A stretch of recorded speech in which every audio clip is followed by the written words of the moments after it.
그리스 신화 가운데 판도라의 상자 이야기가 있습니다. 하늘에서 불을 훔쳐서 사람에게 가져다 준 것으로 인하여서 프로메테우스가 신들의 진노를 사서 카프카스 그 바위에 묶여서 형벌의 고통을 당하게 됩니다. 그것이 끝이 아니라 신들이 이제 그의 가문과 그 일을 같이 도모하였던 사람들을 그렇게 심판하기 위하여서 판도라라고 하는 아리따운 여인을 만들어서 바로 이 프로메테우스의 가족들 가운데 보냈다라고 하죠. 프로메테우스의 동생이 바로 이 판도라에게 반하여서 에피베테우스라고 하는데 그와 사랑에 빠지게 되고 결혼을 하게 되었던 겁니다. 이 판도라에게 상자 하나를 들려서 보내었는데 바로 그 신들이 이야기합니다. 그 상자를 함부로 열지 말라. 대체 이 속에 무엇이 담겨 있는지 궁금한데 바로 그 상자를 가지고 바로 이 에피페네우스와 결혼하여서 살면서 그것이 늘 궁금합니다. 그러다가 어느 날 호기심을 견딜 수가 없어서 아무도 없는 그날 그 상자를 바로 이 판도라가 열게 되었다라고 하지요. 그 속에서 온갖 악한 것들, 더러운 것들, 무서운 것들이 쏟아져 나오게 되었다고 이야기합니다.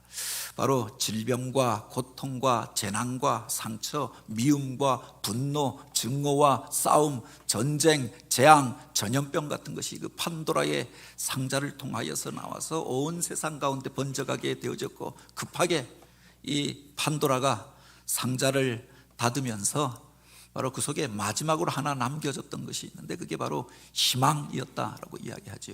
물론 이 세상 가운데 이런 가난과 질병, 슬픔과 고통, 증오와 미움, 전쟁 같은 것들이 생겨나게 된 것들을 설명하기 위하여서 만들어낸 이야기일 것입니다. 그야말로 황당한 신화 속 이야기인데 그 속에서 우리가 깨닫게 되어지는 것이 이 세상 가운데 이런 슬픔과 아픔의 일들이 있다라고 하는 겁니다. 가난과 질병과 슬픔과 미움과 전쟁과 가난과 증오의 일들이 이 세상 가운데 있지 않습니까? 희망을 잃어버린 채 그 속에서 그렇게 절망하며 살아가는 우리 인생들의 모습들을 보게 되죠. 이것을 설명하기 위하여 만들어낸 이야기가 아니겠습니까? 우리 인생에 대하여 설명하는 단 하나의 단어가 있다고 하면 고라고 이야기합니다. 일체계고, 철학자들이 그렇게 이야기하죠. 바로 이 세상의 생로병사의 모든 일들이 고통의 연속이라고 이야기합니다. 물론 인간의 문명이 발달하고 자유와 권리가 진보되어져 왔지만 과학기술이 발달하고 이제 살만하게 되어지고 먹을 것으로 인하여 고생하지 않게 되어졌습니다. 생명이 연장되어졌습니다. 그럼에도 불구하고 우리들의 삶의 자리 가운데 이 고통이 떠나간 적이 없었고 재난과 싸움이 그쳐진 적이 없었고 그 속에서 절망하며 살아가는 인생들의 모습을 우리가 보게 되지 않습니까? 지난 3년 동안 코로나 시기를 지나면서 코로나로 인하여서 그렇게 죽게 되어졌던 사람들이 3만 명이 넘는다라고 이야기합니다. 이전에 있지도 않았던 질병으로 인하여서 예기치 못한 병으로 인하여 죽은 사람들이 그 정도 되어지는 거죠. 그런데 바로 그것보다 더 많은 사람들이 3년간 4만 명에 이르는 사람들이 스스로 자기 생명을 끊는 선택을 하였다라고 이야기합니다. 4만 명에 가까운 사람들이 이 세상 가운데서 소망을 찾을 수가 없어서 자기 생명을 스스로 끊었던 겁니다. 전대미문의 사태였고 수많은 사람들이 쓰러지고 고통당하였는데 그것보다 더 많은 사람들이 세상 속에서 희망을 찾을 수가 없어서 자기 생명을 끊어버리는 선택을 하여 버리고 말았던 거지요. 우리나라가 세계적으로 자랑하는 것이 몇 가지가 있는데 그 중에 자랑할 것도 아니지요. OECD 국가 중에 38개 국가, 나라의 면모를 갖추고 살만한 나라들 가운데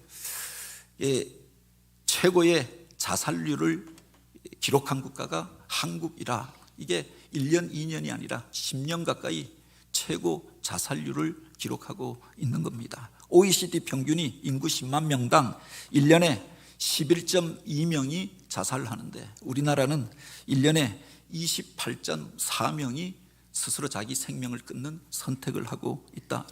하루로 따지면 43명이 34초마다 한 명이 바로 자기 생명을 끊는 선택을 하고 있다. 오늘 우리가 하나님 앞에 나와 예배하는 이 시간에도 이 땅 가운데서 희망을 찾을 수가 없어 살 소망을 그렇게 느끼지 못한 사람들이 자기 생명을 끊는 선택을 하고 있다라고 하는 겁니다. 그 중에서 20대, 30대 같은 경우 물론 나이가 들어서 병들어 죽는 경우가 많이 있지만 20대, 30대에 가장 많은 죽음의 비중을 차지하고 있는 것이 자살이다라고 이야기합니다. 여자들보다 남자들이 더 많이 자살을 한다라고 이야기합니다. 70대, 80대가 넘어서서도 질병으로 인하여 고통당하고 또 그 빈곤으로 인하여서 상대적인 박탈감을 느끼는 이들이 생명을 끊는 선택을 한다고 하지요. 이 세상 속에 절망하게 되어진 그런 상황이 우리들 가운데 있다라고 이야기합니다. 왜 이렇게 되어졌는가? 그 이유에 대하여 이야기할 때 서로를 향하여서 돌보지 못하고 생명을 귀중히 여기지 못하는 문화에 대하여 이야기하고 집요하게 서로를 향하여 약하고 부족한 것들을 보면 공격하고 죽이는 바로 오늘 우리들 가운데 가득한 죽음의 문화에 대하여 이야기하기도 합니다. 뿐만 아니라 그 많은 사람들 가운데 경제적으로는 살만하여졌는데 삶의 만족도는 OECD 국가 가운데 우리나라가 바로 38개 국가 가운데 35위라고 이야기하잖아요. 내 삶에 만족하지 못하고 기쁨을 누리지 못하고 행복을 경험하지 못하고 사는 사람들이 그렇게 많다라고 하는 겁니다. 세상 가운데에서 좌절하고 낙심하고 절망하면서 살 소망을 느끼지 못하는 사람들이 우리 주변에 그렇게 많이 있다라고 하는 겁니다. 희망을 찾을 수 없는 세상, 절망으로 가득한 세상 가운데서 오늘 또 전쟁의 소식들이 들려져 오고 재난과 아픔의 이야기들 가운데 우리가 살아가고 있는데 이 속에서 어떻게 우리가 희망을 발견할 수 있겠는가라고 하는 겁니다. 왜 사람들이 이 절망의 자리 가운데 거하게 되어졌는가라고 하는 겁니다. 오늘 우리가 읽은 성경에 보면 그 죽음의 자리를 향하여 올라가는 사람들의 이야기를 기록하고 있습니다. 안식일이 다 지나고 안식 후 첫날이 되려는 새벽에 막달라 마리아와 다른 마리아가 무덤을 보려고 갔더니 그 무덤은 죽음의 자리, 절망의 자리가 아닙니까? 그 절망의 자리를 향하여 죽음의 자리를 향하여 올라가고 있는 그 두 여인의 모습을 기록하여 놓고 있습니다. 마치 우리 인생의 길을 어둠으로 가득한 세상 가운데서 탄식하며 바로 인생의 길을 걸어가는 바로 그 모습들을 상징하는 모습이 아닌가 생각되어지죠. 왜 저들이 탄식하고 절망하며 그 죽음의 길을 걸어가게 되었는가라고 합니다. 먼저 우리가 기억해야 할 것이 많은 사람들이 절망하는 이유 중에 하나가 세상에서 자기가 소원하던 일들, 꿈꾸던 일들이 좌절되어져 버렸을 때, 실패하게 되어졌을 때 절망감을 느낀다라고 하는 겁니다. 내가 오랫동안 준비하였습니다. 꿈꾸고 계획했던 일들이 있습니다. 그런데 내 계획대로 내 생각대로 되어지지 아니할 때, 그리고 실패로 끝나게 되어졌을 때 절망하게 되어지는 것 아닙니까? 절망이라고 하는 말이 바로 그 소망이 끊어져 버렸다라고 하는 거죠. 많은 유대인들이 예수님께서 이 땅 가운데 오셨을 때 그분이 오늘 우리를 구원하여 줄 메시아라고 생각하였습니다. 병든 자를 고치고 문둥병자를 깨끗하게 하고 또한 귀신 들린 자를 치유하시고 죽음 자리 가운데 있는 이를 일으켜 세우시는 모습을 보고 사람들이 열광하게 되어지죠. 풍랑이 이는 바다를 잠잠하게 하고 메마른 광야 가운데서 오병이어의 기적을 베풀어서 줄인 자들을 먹이시고 그들을 축복하여 주십니다. 이분이면은 내 인생의 문제가 해결될 것이다 라고 생각하였습니다. 그분을 쫓아가면은 내 인생의 소원이 성취되어질 것이다, 행복이 오게 될 것이다 라고 생각하였습니다. 예수님께서 예루살렘을 향하여 올라가신다. 수많은 사람들이 예수님을 따라서 예루살렘을 향한 행진을 시작하였던 것 아닙니까? 이제 주님과 함께 예루살렘에 올라가면 이 세상이 뒤집어질 것이다, 놀라운 일들이 벌어질 것이다. 그래서 주님을 향하여 환호하며 주님을 따라 예루살렘을 향하여 올라갔습니다. 예수님께서 예루살렘에 입성하실 때 그 많은 사람들이 나와 종려가지를 흔들면서 호산나 외쳤던 이유가 바로 여기에 있지 않습니까? 호산나, 호세야 나라고 하는 말이라고 있습니다. 바로 우리를 구원하소서, 제발 우리의 문제를 해결해 주소서, 제발. 수많은 사람들이 나와서 예수님을 맞이하고 환호하였습니다. 그런데 예수님께서 예루살렘에 들어가신 이후에 어디를 향하여 갔느냐? 그들이 생각하기는 이제 그 빌라도와 로마 총독부가 있는 그 관저를 향하여 올라가서 그들을 압제하던 로마 군병들을 다 때려 부수고 쫓아낼 것이라고 생각하였습니다. 그런데 그곳으로 가시지 아니하고 그들 가운데서 무거운 노역과 또 세금을 부과하여서 그렇게 호의호식하고 살아가고 있었던 헤롯 왕가를 쫓아내기 위하여 헤롯의 왕궁을 향하여 달려갔던 것이 아니라 주님께서 성전을 향하여 올라가십니다. 그리고 그곳에서 기도하시고 그곳에서 장사하던 이들을 쫓아내시고 교회를 청소하셨다. 이게 뭐냐라고 생각했던 거죠. 세상이 뒤집어질 것이라고 생각했는데 이게 뭐냐? 그곳에 가서 그래도 예배한다라고 하는 사람들, 성전 앞에서 믿는 사람들 상대로 장사하던 사람들을 쫓아내고 그것이 예수님이 행하려고 하였던 개혁이냐? 의문을 가지게 되고 의구심을 가지게 되어졌던 거죠. 그 이후에 많은 사람들과 논쟁하는데 바로 로마 제국에 대하여서 헤롯 왕가에 대하여서는 비난하고 공격하지 아니하시고 그들 가운데 있는 잘못된 신앙에 대하여 책망하시고 이중적인 신앙에 대하여 말씀하셨던 겁니다. 그들 가운데 실망감이 찾아오게 되어집니다. 그 와중에 성전 정결 사건으로 인하여서 성전 체제의 중심을 이루고 있었던 이들이 예수님을 붙잡아 가려고 하였고 겟세마네 동산에서 기도하다가 대제사장이 보낸 하속들에 의하여 예수님께서 끌려가게 되었던 것 아닙니까? 재판을 받으시는데 그 모든 모욕과 조롱과 또 공격을 당하시면서 그들에게 항변 한마디 제대로 하지 아니하시고 수치를 당하시고 그 옷이 벗겨지시고 그리고 그 무거운 십자가를 지고 골고다 언덕길을 올라가는 그 모습을 보면서 사람들이 좌절에 빠지게 되어졌던 것 아닙니까? 그래도 무엇인가 숨겨진 카드가 있을 것이다 라고 생각했는데 그냥 허무하게 십자가 위에서 엘리 엘리 라마 사막다니 아버지여 아버지여 어찌하여 나를 버리시나이까 절규하며 죽으시는 그 모습을 보면서 바로 그 기대가 탄식으로 변하게 되어졌던 거죠. 희망이 절망으로 바뀌어지게 되었다라고 합니다. 꿈꾸던 일들이 다 무산되고 실패로 돌아가고 그곳에서 어떤 사람들은 그들을 향하여 모욕하고 조롱하는 소리를 듣게 되어졌던 것 아닙니까? 그래 봐라, 너희들이 믿고 따르던 예수가 저 모양이 아니냐. 이 많은 이들 예수님이 죽음의 자리 가운데서 예루살렘의 기득권자들은 웃고 떠들고 환호했는지 모르겠지만 예수님에게 기대를 걸고 메시아라 믿고 따라왔던 그 많은 사람들은 좌절할 수밖에 없었고 낙심할 수밖에 없었고 절망할 수밖에 없었다라고 하는 겁니다. 이뿐만 아니라 오늘 우리가 절망하게 되어지는 또 다른 이유가 있지요. 내 사랑하는 이가 떠나가게 되어졌을 때, 죽게 되어졌을 때 가장 큰 절망감을 느낀다라고 이야기합니다. 사람들이 세상을 살 때 가장 큰 스트레스를 느끼는 것이 무엇인가? 사랑하는 이가 나를 배신하고 떠나게 되어졌을 때 그것으로 인하여 밤잠을 자지 못하고 상처를 받고 아픔 가운데 신음하게 되는 것 아닙니까? 그냥 배신하고 떠나간 정도가 아니라 사랑하던 그가 없으면 살 수 없을 것처럼 생각했던 그가 이 세상을 떠나갈 때 사람들이 가장 큰 상처와 그렇게 스트레스를 받는 일이 뭐냐? 내 사랑하는 남편이 떠나갔을 때, 내 사랑하는 아내가 떠나갔을 때, 내 사랑하는 하나밖에 없는 그 자식이 이 세상을 떠나가게 되었을 때 가장 큰 스트레스와 좌절을 경험하게 된다라고 이야기합니다.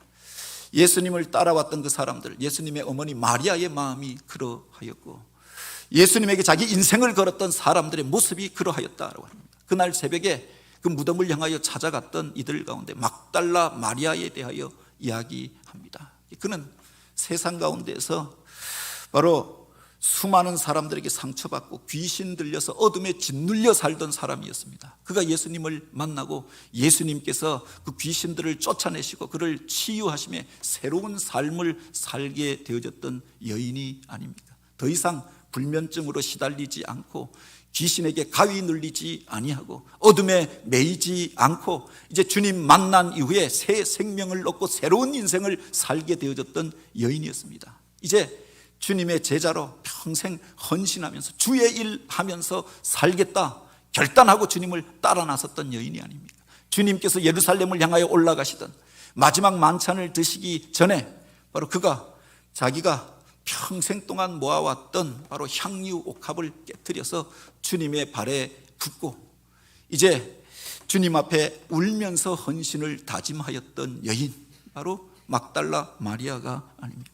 그가 예수님의 그 죽음을 목격하게 되어지죠. 모든 제자들이 두려움으로 다 흩어지고 도망간 그 자리 가운데 울면서 주님이 가신 그 십자가 길을 쫓아갑니다. 그 십자가 위에서 주님께서 처절하게 죽어가는 모습을 목격하면서 절망에 휩싸이게 되어졌던 것 아닙니까? 우리가 내 사랑하는 이가, 내 아들이, 또 먼 타향에 나아갔던 나의 지인이 그곳에서 허무하게 죽었다라고 하는 소식만 들어도 우리가 절망하고 풀썩 주저앉게 되어지잖아요. 그런데 그냥 소식을 들은 게 아닙니다. 자연사하여서 나이가 들어서 그냥 숨을 거둔 것이 아닙니다. 사랑하고 의지하던 그분, 내 인생을 걸었던 그분이 십자가 위에서 온몸이 갈갈이 찢겨진 채 고통 가운데 죽어가는 모습을 목격하였다라고 하는 겁니다. 그것을 목격하였던 사람들에게 이것이 엄청난 트라우마와 충격이 되지 않았겠느냐. 막달라 마리아에게, 어머니 마리아에게, 그곳에 같이 있었던 바로 그 여인들에게 이것은 엄청난 충격이었습니다. 망연자실하였고 어떻게 해야 할지, 이제 무엇 바라보고 누구 의지하고 살아야 하나 좌절감에 사로잡혀서 며칠 동안 주저앉아 울며 통곡하며 그렇게 쓰러져 있다가 이제 3일째 되는 날, 그래도 이제 주님께서 가신 그 길 마지막 제자의 도리는 다하여야겠다. 그래서 남겨진 향유를 준비하여서 주님의 무덤을 찾아가게 되어졌던 거죠. 그 속에 절망에 가득 찬 인생의 발걸음을 우리가 보게 되지 않습니까? 그들이 찾아갔던 곳이 있습니다. 무덤을 향하여 그들이 올라가더니 그렇게 기록하였습니다. 그 무덤이라고 하는 것은 죽음의 자리, 절망의 자리이고 세상의 모든 소망이 끝나버린 자리가 아니냐. 그래서 오늘 우리가 무덤가에 서 있으면 두려움을 느끼게 되는 것 아닙니까? 그것도 환한 낮이 아니라 바로 캄캄한 새벽에 그 무덤가에 서 있을 때 오늘 우리가 두려움을 느끼게 되어지고, 바로 그 속에 작은 소리와 작은 기척으로 인하여서 소스라치게 놀라게 되어지는 것 아닙니까? 절망의 자리, 세상의 모든 소망이 끝나버린 자리, 귀신들이 드글거리고 오늘 우리를 향하여 집어삼킬 듯이 달려드는 그 자리가 바로 무덤이었다라고 합니다. 그 무덤을 향하여 올라가는 바로 마리아와 또 그 제자들의 모습을 오늘 우리가 성경을 통하여서 보게 되어집니다. 어떤 철학자가 그런 이야기를 했습니다. 절망은 죽음에 이르는 바로 길이 되어진다라고 했습니다. 오늘 우리가 바로 절망하게 되어졌을 때, 모든 소망이 이르게 되어졌을 때 그것을 죽음에 이르는 병이라고 그렇게 이야기하였던 거죠. 세상의 소망을 잃어버리고 나면은 그 사람에게 남겨진 것이 무엇이냐? 죽는 것밖에 없다라고 합니다. 세상에서 무엇을 이루고 무엇을 성취하고 그렇게 기쁨과 행복을 누릴 만한 그 모든 것을 잃어버린 그 사람, 그래서 세상 가운데 절망하게 되어졌다라고 하면 그의 목적은 이제 죽음밖에 남겨진 것이 없는 것 아닙니까? 그래서 세상 가운데 절망한 이들이 죽음을 선택하는 거죠. 살 의미를 찾지 못하는 것 아닙니까? 차라리 죽는 것이 낫겠다라고 생각하였던 거죠.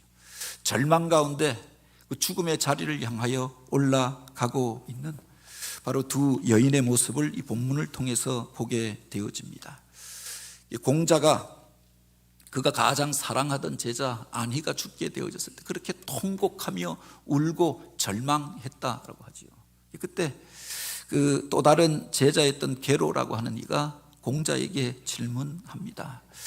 바로 선생님의 많은 가르침을 받았는데 죽음에 대하여서는 한 번도 가르친 것이 없었기 때문에, 선생님, 사람이 죽으면 어떻게 되는 것입니까? 사람이 죽으면 어디로 가는 것입니까? 이 죽음에 대하여 질문합니다. 그때 공자가 그렇게 이야기하죠. 내가 이 세상의 일도 삶의 일도 다 알지 못하는데 어찌 죽음에 대하여 알겠는가?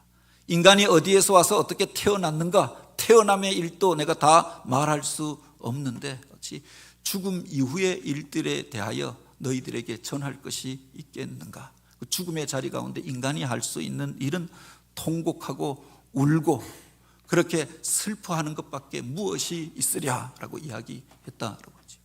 그 죽음의 자리 가운데 인간이 할 수 있는 것들이 바로 그것밖에 없는 것 아닙니까? 내 사랑하는 네가 떠나갔을 때, 내가 소망하고 기대하던 그 일들이 그쳐졌을 때, 오늘 우리가 할 수 있는 일이 그 자리 가운데서 절망하며 탄식하며 울며 통곡하며 그분을 보내는 것밖에 다른 일들이 무엇이 있느냐? 그 속에서 절망으로 가득 찬 모습으로 무덤을 향하여 올라가는 두 여인의 모습을 보게 되어지죠. 그들이 과연 다시금 어떻게 살게 되어졌는가, 어떻게 희망으로 일어나게 되어졌는가라고 하는 겁니다. 중요한 것은 그들이 그곳에서 부활의 주님을 만나고 다시금 일어나게 된 줄 믿으시기 바랍니다. 9절과 10절, 오늘 우리가 읽었던 본문의 마지막 구절에 그렇게 기록합니다. 예수께서 그들을 만나 이르시되 평안하냐 하시거늘 여자들이 나아가 그 발을 붙잡고 경배하니, 이에 예수께서 이르시되 무서워하지 말라, 가서 내 형제들에게 갈릴리로 가라 하라. 거기서 나를 보리라 하시니라.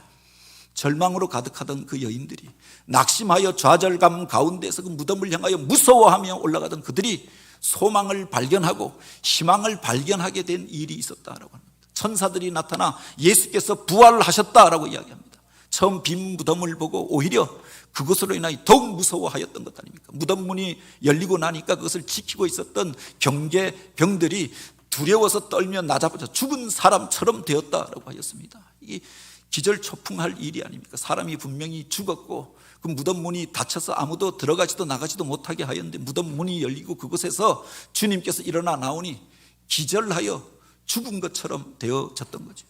그 비어있는 무덤을 바라볼 때 두려워할 수밖에 없었던 것 아닙니까? 천사들이 나타나서 예수님께서 부활하셨다라고 하였지만 그 천사들로 인하여 두려워하였고 그 소식으로 인하여 놀랄 수밖에 없었습니다. 그런데 그들이 부활하신 주님을 이제 만나게 되잖아요.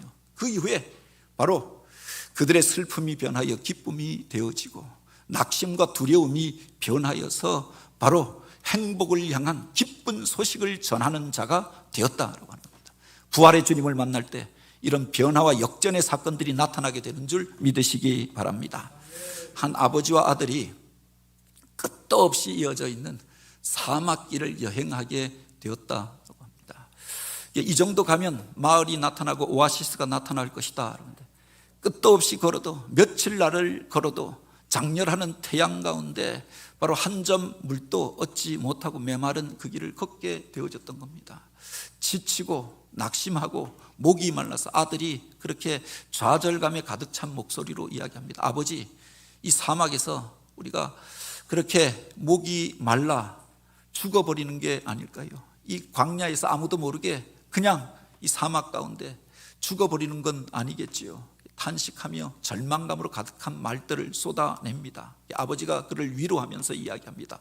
저 언덕을 넘어가면은 그곳에 사람들이 사는 마을이 있을 것이다. 오아시스가 있을 것이다. 더 힘내어서 가보자. 아들을 격려하면서 쓰러질 것 같은 아들을 붙잡고 그 언덕을 넘어갑니다. 근데 넘어가도 여전히 끝도 없이 펼쳐진 사막이 이어지는 겁니다. 그러다가 보여지는 것이 사람이 묻혀있는 무덤을 보게 되었던 겁니다. 그 무덤이 하나가 아니라 한 개, 두 개, 세 개, 네 개, 여러 개의 무덤이 그 메마른 광야 가운데 남겨져 있는 것들을 보게 되었던 겁니다. 아들이 더 절망하면서 이야기합니다. 아버지, 이 사람들도 이 길을 걸어가다가 목마름으로 인하여 지쳐 쓰러져서 이곳에서 죽게 되었는가? 오늘 우리도 이렇게 되는 건 아니겠죠. 더욱 좌절하면서 절망으로 가득 찬 이야기를 합니다. 아버지가 그를 위로하면서 이야기합니다. 아들아, 이곳에 무덤이 있다고 하는 것은 누군가 바로 무덤을 만든 사람들이 가까이 있다고 하는 증거이니 저 언덕을 넘어가 보자. 그곳에는 사람들이 사는 마을이 있을 것이다. 그 이야기를 듣고 나니까 그 아들이 힘이 생겨서, 그래, 무덤을 만든 사람이 있겠지. 그냥 시체를 버려둔 것이 아니라 누군가 무덤을 만들어주고 묘비를 세워 놓았으니 묘비를 세운 사람들이 가까운 곳에 있지 않겠는가. 그래서 바로 기쁨으로 다시금 힘을 내어서 그 언덕을 넘어가게 되었다라고 합니다. 지치고 낙심된 길에서 사람을 만나게 되는 것, 이게 힘이고 기쁨이지 않습니까? 언젠가 제가 과거에 전도사 시절에 지리산을 등산한 적이 있는데, 중고등부에서 여름 수련회를 지리산 종주를 하게 되었던 겁니다. 아이들을 데리고 갔는데 저는 청년부를 담당했는데, 청소년부에서 중고등부에서 지리산을 간다고 하니까 따라 나섰던 겁니다. 따라 나섰다가 아이들이 지리산에서 2명이 이탈해 버린 거예요. 낙오되어 버린 겁니다. 산 중턱쯤 올라갔는데 뒤에 보니까 따라오던 아이들이 없어져 버린 겁니다. 2아이가 따라오지 못했던 겁니다. 책임감 없이 따라갔다가 2아이가 없어지고 나니까 다른 한 20명 정도의 아이는 그 청소년부 전도사님들이 데리고 산을 넘어가고, 산 너머에 숙소가 마련되어져 있으니 그곳으로 넘어가고 2아이를 찾아서 따라가기로 했던 겁니다. 날이 점점 어두워지니까 또 저녁 때가 되면 비가 온다고 하니까, 그리고 그 지리산 입구에다가 차는 내려주고 건너편에 가서 숙소를 정해 놓았던 겁니다. 돌아가도 돌아갈 곳이 없고 산을 넘어가야만 했는데, 바로 어두워지기 전에, 비가 내리기 전에 산을 넘어가야 했던 겁니다. 그래서 먼저 20명은 넘어가고 2사람이, 청년 1명과 함께 그 아이들을 찾아서 왔던 길을 되짚어 내려오는 겁니다. 아이들을 잃어버렸을 만한 곳을 찾아서 헤매다가 우리 둘도 길을 잃어버린 겁니다. 그래서 지리산 어딘가에서 길을 잃어버리고 헤매이다가 이제 어둑어둑하여지는데 어느 곳에서 아이들의 신음소리, 살려달라라고 하는 소리를 듣게 된 겁니다.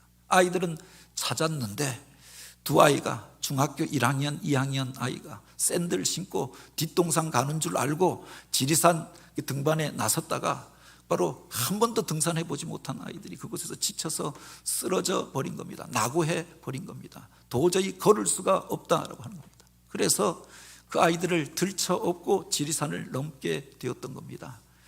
이제 한 30쯤에 있었던 일인데, 그때는 힘이 있어서 그 아이들을 업고 청년 하나랑 1명씩 업고 산을 넘어가는데 점점 어두워지더니 한치 앞이 보이지 않는 겁니다. 어쨌든 산을 넘어가야, 사람들이 사는 민가로 내려가야 살 수가 있는데, 그래서 캄캄한 밤에 한치 앞이 보이지 않는데 아이들을 들쳐업고 가는데 1시간, 2시간 걸어가며 나도 힘이 빠져서 다리에 힘이 풀리고 나도 탈진하여서 쓰러질 지경인데, 이곳에 그냥 쓰러져 버리면은 바로 비가 쏟아져 내리고 잘 곳도 없고 진짜 죽을 것만 같아서 죽을 힘을 내어서 아이들을 업고 넘어가는 겁니다. 그런데 몇 시간을 가다 보니 저쪽 밑에서 불빛 하나가 비쳐오는 겁니다. 먼 발치로 불빛이 보이고 민가가 보이고, 그곳에서 후레쉬를 밝혀 들고 아이들을 찾으러 먼저 내려갔던 사람들이 연락하여서 사람들이 후레쉬를 밝히고 그 길을 따라서 올라오는 모습들을 보게 된 겁니다. 이것이 얼마나 감격인지요. 그 먼 불빛이 가까이 다가오는데, 점점 다가오는데 여기 사람 있어요 하고 그 아이들을 맡기고 이제 풀썩 주저앉아서 몸을 씻고 따라가는데, 그 사람이 진짜 구세주처럼 느껴지는 겁니다. 절망의 자리 가운데, 캄캄한 어둠 가운데 바로 어떤 사람을 만난 것, 이게 기쁨이요, 감격이더라라고 하는 겁니다. 그런데 그냥 사람이 아니라 그냥 도움 주러 왔던, 잠시 잠깐 오늘 우리의 어려움을 해결해 주러 왔던 사람이 아니라 오늘 우리의 생명이 되신 그 주님, 부활이 되신 그 주님을 우리가 만나게 된다. 그 속에 오늘 우리가 참 희망을 얻게 되는 줄 믿으시기 바랍니다. 그 여인들이 캄캄한 어둠 가운데 무덤을 향하여 올라갔다. 부활하신 주님을 만나게 되어집니다. 올라갈 때는 절망이었고 탄식이었고 살 소망조차 잃어버린 채 이제 어떻게 살아가나 낙심하여서 마지막 돌이 다하여 보겠다고 올라갔다가 부활하신 주님을 만나게 되잖아요. 삶의 인생의 모습들이 바뀌어지게 됩니다. 살 소망을 얻게 되어집니다. 내가 믿었던 것이 헛것을 믿은 것이 아니라, 잘못 믿은 것이 아니라 부활의 주님을 만난 이후에 그 확신을 품게 되어지고 새로운 인생을 살게 되어졌던 거죠. 오늘 우리들 가운데 그렇게 내 마음속에 실망감으로 가득하여서 이 성전에 오른 이들이 있습니까? 절망스러운 세상의 소식으로 인하여 이 세상 속에서 희망을 찾을 수 없다고 생각하시는 분들이 있습니까? 부활하신 주님을 만나서 그 안에서 살 소망을 얻고 새 힘을 얻고 다시금 일어나게 되길 원합니다. 주님이 부활하셨다라고 하는 이 소식은 단지 2000년 전에 있었던 소식으로 일들로 끝나는 것이 아니라 오늘 나의 부활이 되어지는 거죠. 그분을 나의 구주와 주님으로 모시고 영접할 때 그 부활의 능력을 덧입게 되는 줄 믿으시기 바랍니다. 나는 부활이요 생명이니 나를 믿는 자는 죽어도 살겠고 무릇 살아서 믿는 자는 영원히 죽지 아니하리니 이것을 내가 믿느냐. 죽음의 자리 가운데 예수님께서 탄식하고 울고 있었던 마리아와 마르다를 향하여 이렇게 질문하십니다. 나는 부활이요 생명이니 무릇 세상 가운데에서 나를 믿는 자는 죽어도 다시금 살 것이고 살아서 믿는 자는 영원히 죽지 아니라 약속하여 주셨습니다. 이것을 내가 믿느냐 확인하셨던 것 아닙니까? 아멘 주여 내가 믿나이다 고백함으로 그 부활의 기쁨과 감격을 우리도 누리게 되길 원합니다.